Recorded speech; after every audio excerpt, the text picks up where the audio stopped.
Rhys, wake up!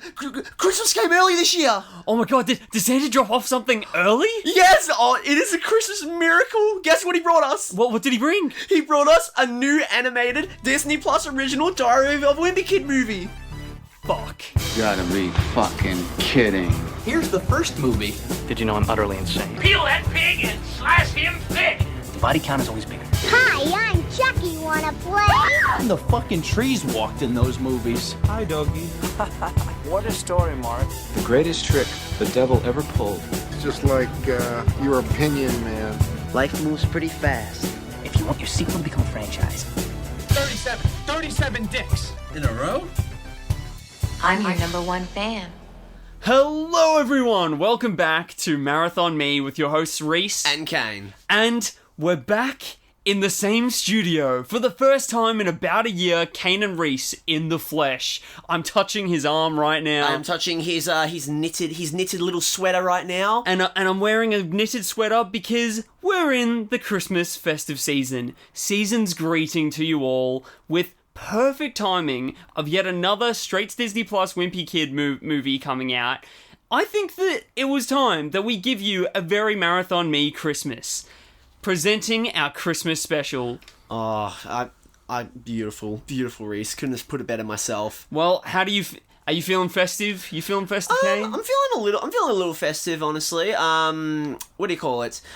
I've been a bit like sick the last like couple of weeks and all that, so it's been kind of like getting me out of the Christmas spirit a low key. But I have been feeling a bit better recently, which is good. Especially because we get to finally do another podcast episode in the flesh. I think like as you said, the first time in like almost over a year. I think the last like one that we did like together was like that was Kissing Booth. Was it Kissing Booth? I think it would have been. Yeah. Yeah, I think so. Yeah, so it is. I was just thinking about this before we started recording, but it's just how bizarre it is that it's just really nice to just be back in the studio like IRL recording together. You know what I mean? It is beautiful. We actually got two Christmas presents this year. We got the new Wimpy-Kid movie and to record together in the flesh. Oh man, a double Christmas miracle. That is fantastic. Well, Kane, tell us about what this Wimpy-Kid movie is. Well, it is not. All right. So first off, just to make it clear, it's not just called Diary of a Wimpy-Kid Cabin Fever. It is Diary of a Wimpy-Kid Christmas: Cabin Fever. We got the most long, drawn out fucking title of like any of these movies. You said this earlier that like it would have made sense to call the movie A Diary of a Wimpy-Kid Christmas Cabin Fever because obviously they're trying to bank on like the Christmas on the holiday season, especially because like the book takes place over Christmas. But they decide like, no, we'll just make the title as convoluted as possible, just to remind the audiences, hey, this is a Christmas movie, and that way the algorithm can pick it up easier. Exactly, it's all just for people to search on Disney Plus Christmas and then that pop up. But what's so fucking dumb about that is that I was saying before when we were watching the movie, right, is that when, like, there's enough tagging and themes that are on those streamers that when you search up Christmas, Home Alone will pop up. Yeah. You don't need to have Christmas in the title because the algorithms are smart enough to know what is Christmas themed and what's not. And it's not called A Home Alone at Christmas or some shit. You don't need it there.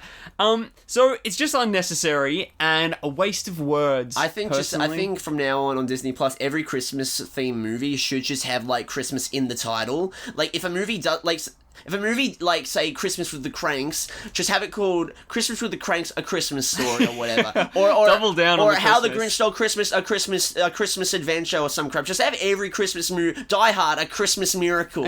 Just have every fucking Christmas adjacent movie. Just have Christmas in the bloody title and all that. I have a theory that every year, every streaming service has like they have to meet a quota of Christmas titles for December. Like as in, every streamer that you can think of right now has at least 5 original Christmas things. Well, yeah, but also like half of the streaming services, half their Christmas catalog, especially new stuff, is like those terrible like Lifetime original Christmas movies. Oh my god! Where it's just like it's the Hallmark movies. Yes, Hallmark movies. It's like the girl going back to a small town and all that. She doesn't feel the Christmas spirit, but then a guy comes sweeping her off her feet, and then it's all Christmas miracle. She finally has a lust for life again and realizes that the real Christmas wasn't in the big city, it was back in her hometown. Oh, exactly. I've actually never seen any of those Hallmark original Christmas movies. I'll be very interested in watching some. There are hundreds, if not thousands of them. Oh my god, there. yeah, there's probably like as many of those Christmas movies as there are Lifetime original like Christian movies. I feel like for those Hallmark ones, there a lot of the time is this strange religious undertone anyway. Oh yeah, and we joke about how sort of Marvel movies and a lot of blockbusters are just this shovelware sort of media that just comes out to like feed a very particular type of audience and just like easily sort of tick that box. Yeah. But Hallmark Christmas movies is a whole nother level of that, right? Yeah. Of like every single one just being, even you look at the movie posters and they're the same. Oh no, dude, yeah, the Christmas ones, it's all the same fucking color scheme and everything. It's always the Christmas colors. A male and a female like standing next to each other, sort of looking at each other, a bit like hesitantly, but gazing off to the side. They have a bit of like a playful aura about it. Yeah, and all that. exactly. And meanwhile, yeah, all the movies are literally just like carbon copies of one another. Like the most. I imagine that, like, these movies, like, they're probably, their biggest demographic is, like, you know, small, like, say, Midwestern towns, especially, like, very conservative townsfolk and all that. That's just, they don't want anything too challenging, they just want the same thing, just, like, a nice, simple, nothing too grandiose or whatever, just a nice, simple, usually a white man and a white woman falling in love and all that, so that's what they want half the time. Well, maybe with a little bit of religious undertones as well. Well, you know what they say about white Christmases. Without further ado, here's a bit of the trailer of Diary of a Wimpy Kid Christmas Cabin Fever. Silent night, holy night. What's up, roomie? Get ready. It's Christmas Eve. Have you been good last year? Not exactly naughty, but definitely gross. For the naughtiest. Have I ever steered you wrong? A bunch of times.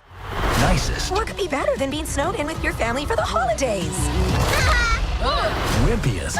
I think my freckles might have frostbite. Do not make eye contact.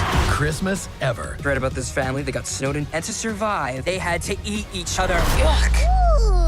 Streaming on Disney Plus. Okay, so basically, before we talk about the movie, I just wanted to quickly discuss, like, kind of our lead up to this film. Basically, I kind of, after watching the previous animated Wimpy Kid Roderick Rules, I immediately after recording the episode, I don't know about you, I'm pretty sure you'd be the same. I just forgot about the film. It just escaped. It went in one ear. Second we stopped recording and we uploaded it and all that, out the other, like completely just out of my mind. You're of course talking about the famous Roderick Rules remake, right? Yes. Well, I feel like that I pretty much did forget that it existed, but then I liked that when we were approaching this one, I got to thinking about them and about the little sort of quirks about these animated Diary of a Wimpy Kid movies, and it sent me back to remembering the terrible voice, like the terrible sound mixing of the mother's audio. Oh my god, the really ugly animation that just like, for some reason, certain textures would be really, really detailed and then others just would not be. It's like half of them just like weren't rendered properly or whatever. Yeah, and just like, and then of course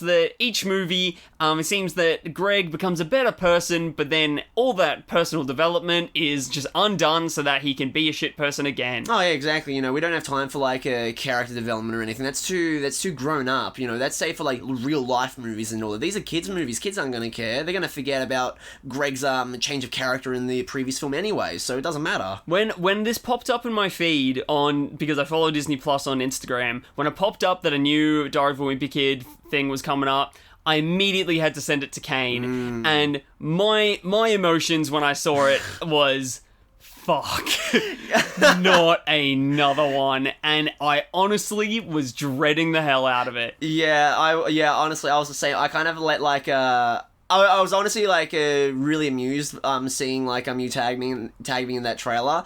I had a bit of a laugh, and then it washed away real quickly when I realized, oh, for fuck's sake, we're gonna have to talk about another one of these. Great, excellent, I love that. We're gonna have to use some of our few precious moments together now on this earth in person talking about this. Talking about the third part of this new series that like we're just not enjoyed at all. But at the same time, I was very excited because like, this has become a new tradition for us and all that. I hope that they only do Diary of a Wimpy Kid Christmas themed ones now. Oh, maybe yeah. that's why they put Christmas in the title. Is that now it's a new franchise? Oh, maybe. Diary of a Wimpy Kid Christmas.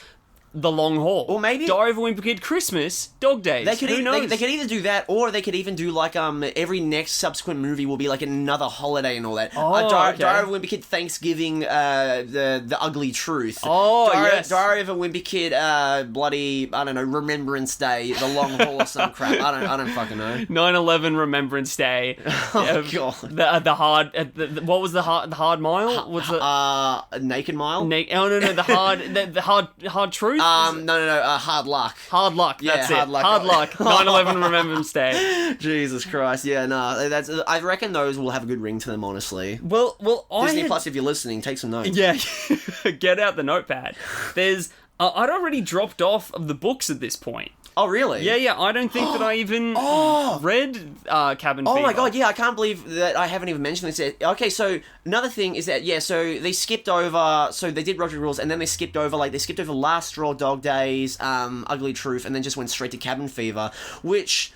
On one hand, I was kind of, like, a little bit amused by, because I've read post Cabin Fever and all that. I think I stopped at Hard Luck, I think, or the one where they go to summer camp. And I remember my brother Nick and I, we loved Cabin Fever, and I remember always wanting them to do a live-action Cabin Fever movie, but we never got that. We never got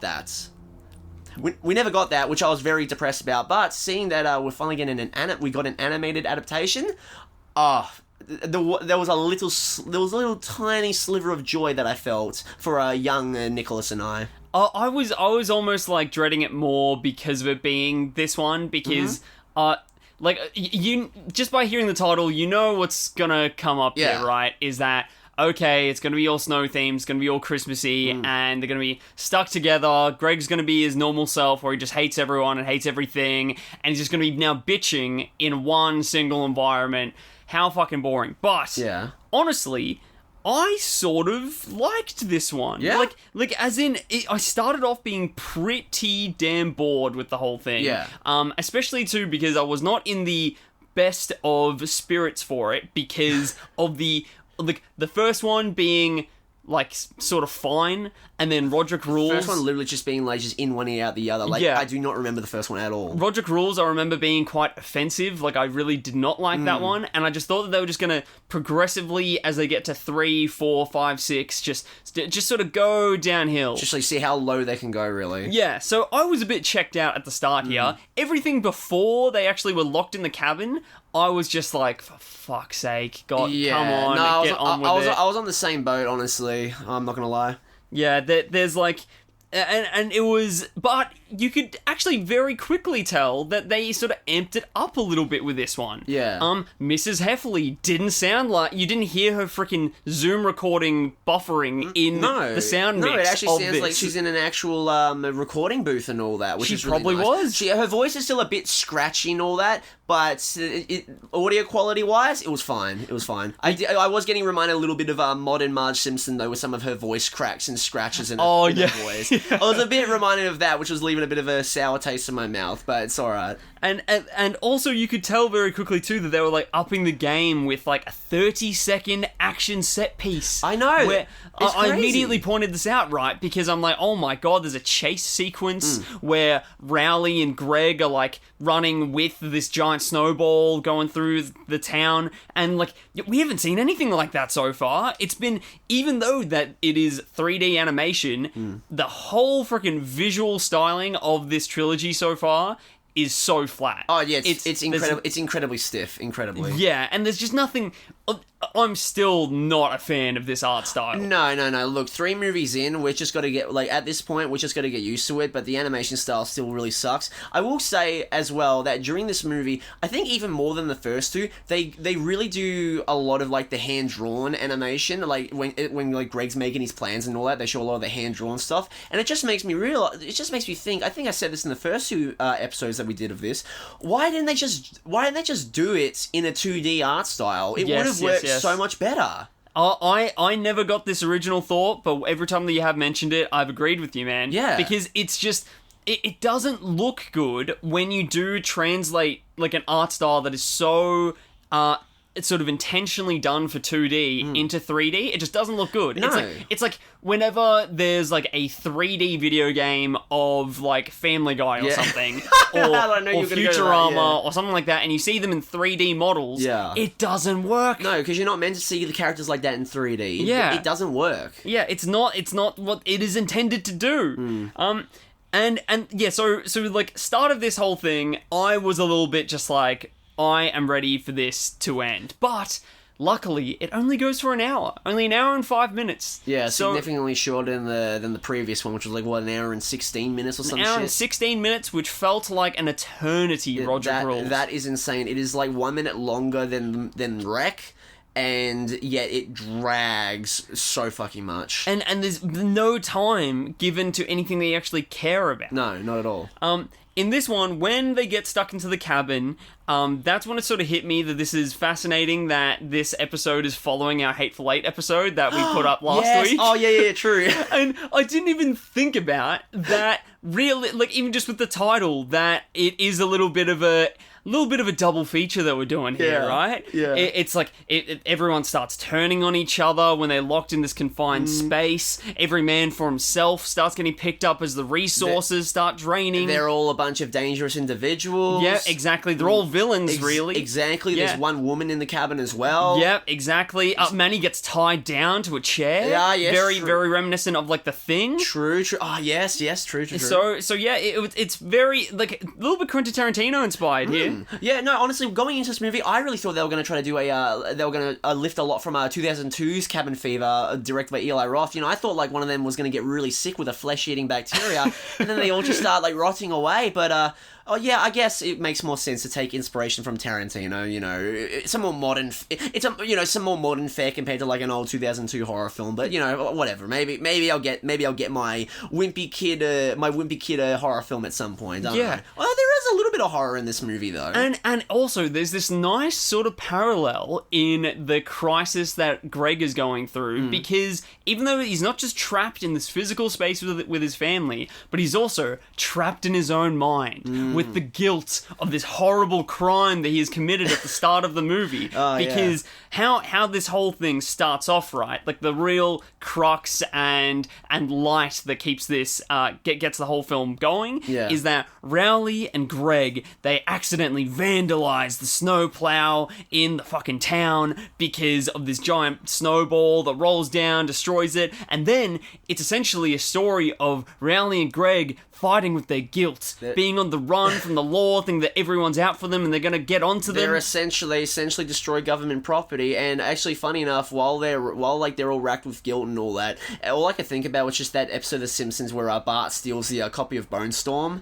It's very similar to that. And he's like racked with guilt and all that, and I'm just sitting there thinking like, damn, I really wish I could have watched that Simpsons episode instead. Also, just to say, I actually didn't mind this movie either because I don't even think I gave my opinion on this movie yet. Yeah. So didn't mind it. I'll go into it more, but yeah, just I didn't hate it. It's no Roderick Rules, is all I'll say. Okay, good. Yeah, and you're meaning like it's no Roderick Rules, like it's not that bad. It's not that bad, yeah. But also, it's not that good. Oh, fuck no. As Roderick Rules, the original live action. Hell no! Especially considering that I actually rewatched the original trilogy late November. Like the live action trilogy. The OG trilogy and all that in late November, just because I was bored and I was like, fuck it, I want to watch Roderick Rules, and then I was like, alright, I might as well watch the other two, why not? And yep, guys, they still hold up, don't worry. Okay, good. Need a little ranking update. Has it changed? Yes, Roderick Rules is number 1. Dog Days is actually my least favourite now. Damn! Yeah, I don't know, I think just because, like, I just got a real kick out of watching the original and just seeing good old incel Greg again, because, like, I watched it in a really weird order. I watched it Roderick Rules, Dog Days, then the original. I don't really know why I watched. I only watched it in that order because I watched Roger Rules first, just because I really wanted to watch it because 1, I wanted to watch the party scene, and 2, actually it was because of Benny, your mate Benny, because I saw he had watched Roger Rules a little bit ago on Letterboxd, and I was like, damn, I want to watch that again. So I figured, why the hell not, you know? It's something that's definitely worth getting jealous over, right? Oh, yeah. Is that he's been able to watch the Diary of a Wimpy Kid movies sooner than I have? I need to jump on this. Exactly. And yeah, we really, really do see this guilt manifest into a physical presence in Cabin Fever, because that's what this doll is, right? This, like, elf on the shelf insert. Our good friend Alfredo. Alfredo is just a physical manifestation of Greg's own inner guilt. Man, and they really put in some effort into this one, trying to get all deep. Yeah, we get a dolly zoom shot in when Greg thinks that Roderick is, like, onto him. Yeah. And, like, straight from Jaws, right? Yeah. And then there's this weird, like, the dolly zoom then zooms into his head, and then we get this dream sequence that is honestly one of the most stylized things in this entire animated trilogy so far, where Rowley and Greg are being thrown into prison and everything's in black and white besides their jumpsuits, which are orange. Yeah. I could watch an entire movie done like that. Yeah, it was very reminiscent of something like Sin City, or hell, even like say Schindler's List or whatever, with, like, you know, everything being like a monochromatic color palette, and then just having like one singular color just to really like strike the audience, strike the audience's attention. I hope that the PR team from Disney Plus are listening right now, because they can take the quote just like Schindler's List, put it then on like, if this ever gets a DVD release, put it right on the box cover. Yeah. Reminded me a lot of Schindler's List. Marathon Me. Kane Murcott, co-host of Marathon Me. Yeah, so there you go. Those are some glowing reviews right there, guys. All right, so you're welcome. You're getting free quotes all over the place. No one else is going into this much depth about this, so you better be listening. Exactly. And then it all builds up. This guilt builds up really, really well into this ending where like Greg is picked up by the person that owned the plow that he destroyed at the start. The person he had wronged, he had sinned against at the start. Exactly. And this whole concept of like a toy donation bin, which is where he hides his scarf and beanie in the film, to ditch the evidence, becomes this like integral part of the story where it's like, I think that we've spoken about throughout the entire franchise this privilege of Greg that is just never identified. That, like, he's always like, my life sucks and I hate my family, and like the norm that it's presenting is that everyone lives in like a massive 2-story house. Where everyone's just like one big happy nuclear family type meme. Yeah, where in 7 films it never suggests that maybe there's other less privileged people out there. Yeah, single parents, or less underprivileged folk and all that. Where the people that, with a character here who like drives the snowplow around, talks about how she can't afford to get her kid the games, like the video game station that she wants to get them, and is taking up 2 jobs. As we're watching that, we're just like, America, of course you need 2 jobs just to get by in America. And finally we get a little bit of Diary of a Class Divide. It only took us like 7 movies and all that. Yeah. But we actually got some decent, a little crumb of a social commentary of the American class system. Yeah, and Greg is being receptive to that. That is his arc here, is that he's discovering that there are less privileged people out there. And like, it's a bit over dramatic that he probably didn't need to sell the point by giving his gaming console away to the, like, donating that. Oh yeah, dude, no, when he got picked up by the snowplow lady, I immediately knew. I knew this ending by a mile away, that he was going to, give away the console to someone or whatever. I kind of saw that coming. It feels like a very like Saturday morning cartoon episode ass plot or whatever. So parents listening to this, please just imagine that this is a $400 console that Greg has gotten for Christmas. Oh, please! This movie takes place in 2023. Your $400 new console. No. You saw the price tag in the in the film. I actually didn't notice the price tag. Okay, don't worry. I'm tuned into all the economics. You are the one paying attention to like the animation errors and all that. Yeah, exactly. I'm just comparing it to other films like Schindler's List or whatever. So to be more accurate, then $400 USD, probably around then $600 like Australian standard currency. Jesus, even man, that's a fucking miracle right there. Even I could afford that. And then like he gives it away. He donates it. and everyone's all happy and stuff. Imagine as if you're a parent. Very, very nice thought, child obviously. Greg. But, dude, no way that you're getting away with that. Like, the family, even though that they are pretty well off, probably did have to still save for that. Yeah. And you want to give this to your child, not have them give it away. That was going too far. Oh, yeah, no, if I was a parent, I'd appreciate, like, oh, you've got a good heart, son, but, like, what the fuck? Do you know how much that shit was, man? Come on. We're not getting you anything ever again then, dude. Yeah, like the movie literally ends with him being like, don't worry, next year I'm gonna get that game console. His mom's probably gonna be like, no, you fucking gave away your last one. I'm not giving you shit this year, man. Yeah, exactly. But you know what I probably liked? Not more, but at like an equal standard of this. Yeah. I really, really loved this moment when, after it's sort of come clean that Greg did the crime, and then his family finds out all about it, and then the police rock up to the house, and Greg is like, oh my god, they're here for me, and thinks that the family are going to turn on him and try and turn him in.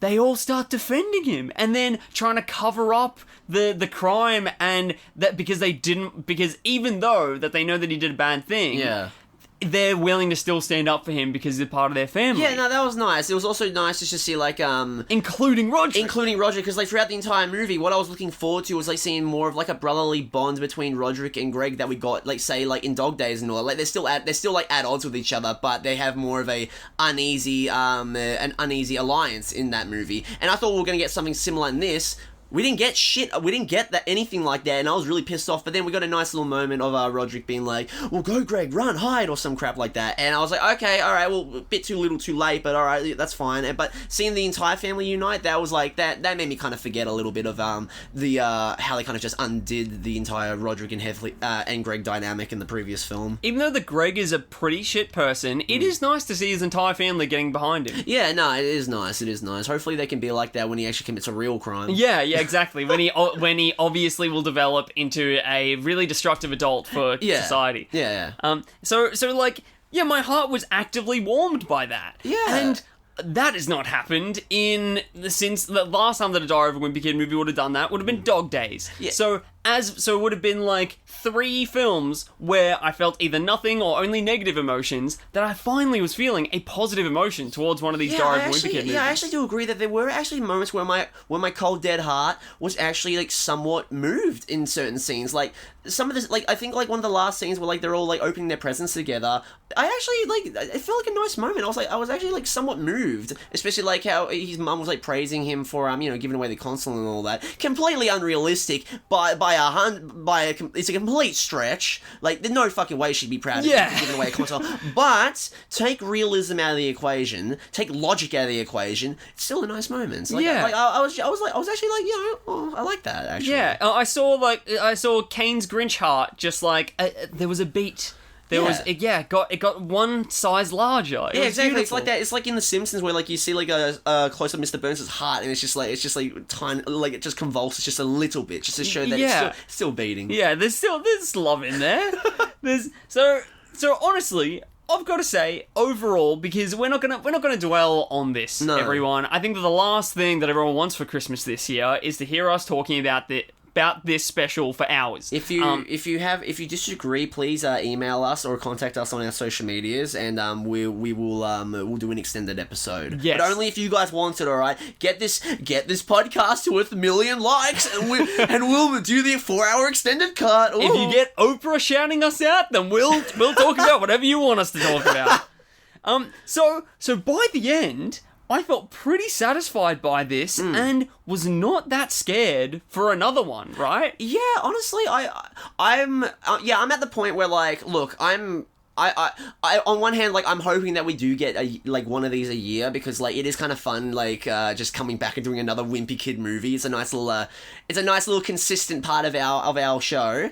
But honestly, with how like not terrible this film was, I will not mutter under my breath "fuck" when I see the trailer for the next film. Exactly. I will say as well, this is one thing that I noticed at the start of the film, is that the animation looks a lot better. Like, the movement is great, but also there's a lot more, like, I feel like there was a lot more color, and it really popped more this time around. Maybe it's also because, like, you know, the Christmas setting, you know, especially with, like, all the Christmas lights and everything. But, like, the animation just, like, it looked a lot better, you know? Okay, one thing that I remembered from the animation of Roderick's Rules is when you go into Roderick's bedroom, and it is legitimately a brown box with no texture, nothing on the walls. Yeah. Like, maybe to try and, like, set dress, there might be one piece of, like, sort of rolled up paper in the corner or something. Yeah, they gotta show how messy he is. But, yeah, exactly. But it just doesn't... It looks like it hasn't loaded in yet, his room. This one, I didn't feel that as much. No. Maybe because of the snow. Maybe there was a bit more texture. Also, one thing that... It's a little minor thing, but, like, whenever we have, like, a close-up of Rowley and he's, like, in his winter attire, there's actually... His jacket actually has, like, texture towards it. Like, it looks like... I don't know, it actually looks like it has texture towards it, and it looks like it was actual, like, effort put into some of the animation and all that. I don't know, I just kept looking at his jacket, and I was like, that looks like a nice jacket. Which then made me think about, like, the rest of the like, look, the style of it, like, obviously, the style is terrible, like, the character style, but, like, a lot of, like, the backgrounds, especially, like, there's the scene where they're getting chased by the snowplow lady, and there's a scene of them, like, in front of the sunset. Yeah. That was a genuinely really fucking pretty shot. Yeah, a good shot in one of these freaking, like, straight to Disney Plus animated Diary of Wimpy Kid movies. In these very static, very sterile modern animated Wimpy Kid movies. It was nice to see, like, some actual, like, decent shots that I was like, wow, that actually looks decent. I like that. Yeah, that's saying a lot. So if you're listening, animators as well, someone's noticing. Someone is noticing, guys. So there we have it. There's our next Diary of a Wimpy Kid film that ticked off the list. But because this is a very Marathon Me Christmas, I don't think that we want to leave you with just that. I think that we should talk a little bit about, Kane, what other Christmas festive joys have you been consuming this festive season? We also need to fill our runtime quota as well. We don't feel comfortable having just a 20-minute episode. Well, yeah, we need to have a little bit longer. We need to get that ad time, baby. Yeah. So yeah, Kane, what have you been watching? It has to be Christmas themed or holiday themed. I haven't really been watching that many Christmas holiday themed films so far. I still got like 3 days left. But I did actually catch up on one of my personal favorite Christmas movies, Bad Santa, actually, on the 21st of December. So like a night or two ago, and. What's it called? Because I used to watch it like once every year before Christmas, just because, you know, it's a funny, very mean. I personally think it's a very funny film. You know, I love how mean-spirited and vile and gross it is. But, you know, I feel that there is like a nice little bit of a beating heart in the core of this movie. Now, Rhys and Jacob will disagree, because I just learnt last night that, one, they do not like the movie, and Jacob said it is a terrible movie. I wouldn't go as far as terrible, but I don't think it's very good. I do not see what you see, Kane. Oh, I don't know, man. I really enjoy it. Like, maybe it's also because, like, I watched it a lot when I was, like, 15. Like, I grew, because, like, I watched it, like, I think I was kind of the perfect age to watch it, because, like, it's very, like, you know, it's, like, swearing, mean-spirited and all that, and, you know, as, like, a moody teenager and all that, that was right up my alley. That's what it feels like to me, though. It feels like that it's made... you know what it feels like to me? One of those adult movies made for kids. Yeah. No, I do agree with you that it does feel like that, and I will say that upon this rewatch, I didn't enjoy it nearly as much as I used to, but I think also, while watching it, I think at the kind of age and point in my life that I am right now, a lot of the mean-spirited humor I still found funny, but I ended up just like feeling like really bad for like some of the characters, especially the kid, like the kid in the movie. Like I still found some of the stuff funny, but I also just felt like really bad, and then also just like it also just was a lot more, like, depressing than I remember. It's a depressing movie, because, like, the main character is just a depressing husk of a human being. But I think, like, the level of laughs, and also just, like, genuine, like, oh, God, I feel so, oh, God, this like, feeling bad, but also, like, this guy's a terrible fucking person and all that. It was, like, a lot, it was a lot more, like, of the same level wise compared to, like, you know, back in the day where I was like, I found it a lot more funny than I did, like, you know, feel like emotional or whatever, if that makes sense. You just actually reminded me of a Christmas movie that I watched this year that... So I've been on the opposite end of the spectrum where I've been binging Christmas movies this year because for the last 2 weeks I've been working from home before the holiday break starts, and I've just had a constant stream of Christmas movies going in the background. So I've noticed. So I've been like picking up. So I think in the last 2 weeks I've watched about 40 movies or something. That's fucking insane, dude. So I'm really trying to get my Letterboxd quota up to like at 365 by the end of the year.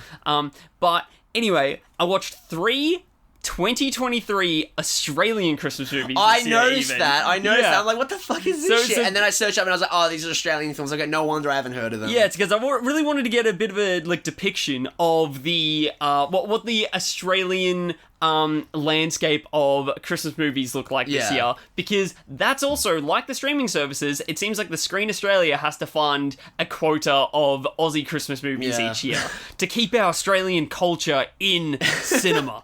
Or some shit. And one of them, which is a massive highlight, actually, was one called Chris Mess. Like mess, like as in, like, there's a mess you gotta clean up. Which is a very similar thing about a dude coming out of rehab, who's an alcoholic, who moves into like a halfway house, housing commission sort of thing, around Christmas time, and then with the people that he lives with in the housing commission, like sort of makes a found family out of those people, and then like gets a job as a shopping center Santa. Doesn't really go that well because not because he relapses, but because it's just like he just attracts chaos in his life. But what I loved about it is that it isn't afraid to go a little bit dark and does sort of tell an untraditional Christmas story, because there are so many fucking Christmas movies out there, right? And you don't want to fall into the Hallmark Christmas movie box, because there's so many there. You need to stand out from the rest. And this one was very mature, very grounded and gritty, and I think that's what Australian cinema does probably the best. When I think of my favorite Australian movies, I don't think of ones that are that like that bright and lighthearted and big, because I feel like that's a very American thing almost. Yeah, right. I feel like what we do better is the more grounded, true stories.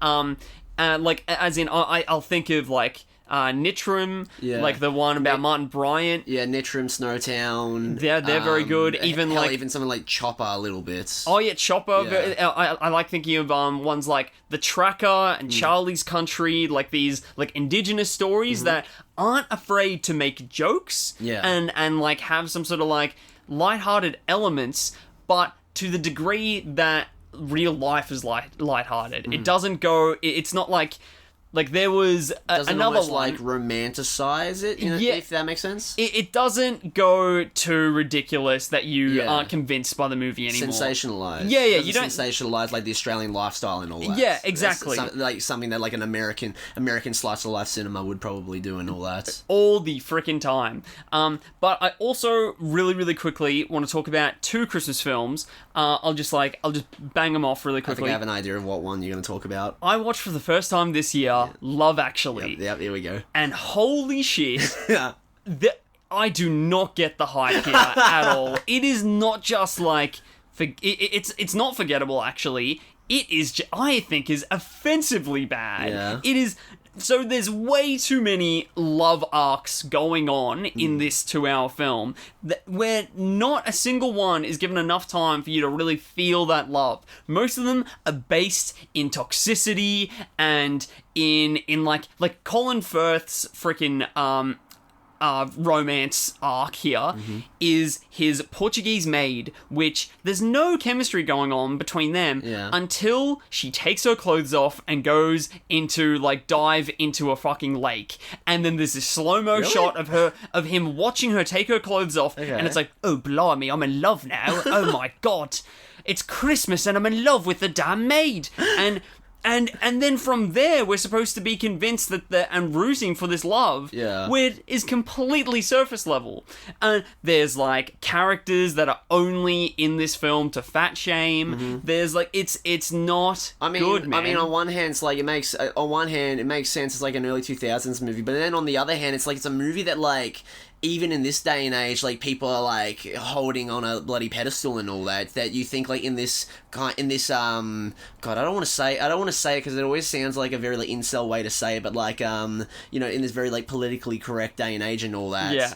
In this PC format. No, but, like, in this a lot more, like, politically correct day and age, you think a lot of modern audiences would watch that kind of stuff and be really turned off by it, but at least from what I've seen, it doesn't seem that way, apart from you and all that. You're right.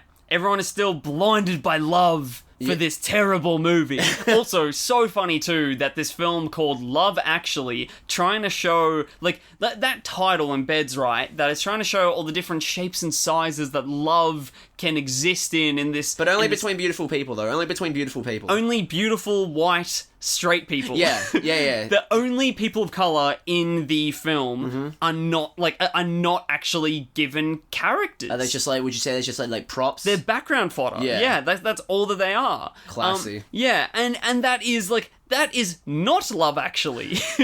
Love Actually is far more diverse and also sometimes a bit gay. Yeah. But this movie does not show that. Oh, no. An early 2000s movie? Oh, no, unheard of. They would only have... Were there like, no, like, gay couples or gay characters in the movie at all? I don't think any gay couples. Because, like, I feel like if there were going to be gay characters in, like, especially in an early 2000s movie, they would just be there as, like, a punchline. Yeah, portraying in a very stereotypical, in a very stereotypical manner, you know? Yeah. Well, if you do want to watch, like, a pretty easy-to-consume, white people falling in love Christmas movie from the sort of mid to early 2000s... Which there are plenty of. Which there's a lot of. I watched for the first time this year as well, The Holiday, with, not Kate Blanchett, with Cameron Diaz, and you got Jack Black in it. That is really good. I thought you totally feel the love there. It's the same length as Love Actually, but only 2 romances going on. And there's this great dynamic between Jude Law and Cameron Diaz where... Oh, Jude Law's in it? Yeah, Jude Law is Cameron Diaz's like love interest. Oh, okay. Where the gender roles are swapped, and in this very organic way that it's not it only sort of nearing maybe the end of the second act, I realized, okay, this is like they've reversed the gender roles here, but haven't done it just for that sake, and they're not sort of pointing at it and being like, look, they're different. Like it's very, very naturally done, very and very convincing, and a cool sort of normalizing of this sort of untraditional thing that you don't see as much in film. That's crazy that, like, you have talking about The Holiday and have seen it, because, like, I've seen The Holiday advertised quite frequently on, like, Instagram and Facebook, because there's, like, apparently, I think there was like a musical or like a live orchestra version of the film, or like it's just an orchestra playing, like, the soundtrack of the film. Yes. And I would see it all the bloody time, and I was like, why is this, like, I'm like, what the fuck? I never heard of this movie before, and it'll just pop, and I would see the poster pop up for the last, like, maybe 2 months or so, and then here we are now with, like, you giving, like, a glowing review, like, guys, keep in mind, he has it at a 9 out of 10 on Letterboxd, if I'm correct, yes? Yes, yep. Okay, good. And, like, you know why they're doing, like, the live orchestra thing, like, performances for it? Is it? Well, I'm assuming because, like, Christmassy, I guess? Well, no, because Hans Zimmer is behind the freaking score for this movie, yeah. Jesus Christ, alright. And you can tell because it's really, really good. So I'm just imagining that The Holiday, like, the soundtrack is just a carbon... I'm just thinking of the Interstellar soundtrack now in bloody... Yeah, it's very existential. Oh, my lord, no. Oh, that's all I can think of now. Okay, that's great. So, I think that we should leave it off there, everyone. Do you have any final Christmas notes to say to people out there? All I want to say is just, like, just everyone. I just want to wish everyone just, like, a very happy Merry Christmas, or, happy holidays. If you guys don't celebrate, then I just hope you guys have, like, a lovely rest of your year. And the year has been hard for some, easy for others, but, what matters is that, we're all here, and persevering day to day, and, we're going to, close off this year in a very positive way, and look forward to what 2024 has to bring to us. Yep, completely. Have a safe and happy break, everyone, and please take advantage of that time off of work that hopefully everyone is getting. because you need it. Goodbye, everyone. And don't forget to check out our Facebook page at Marathon Me Official, all one word, and our Instagram, MarathonMe_official, to keep up to date on the podcast. And hey, if you want to get into contact with us, email us at marathonmepodc, yes, the letter C, @gmail.com. Like podcast without the ask.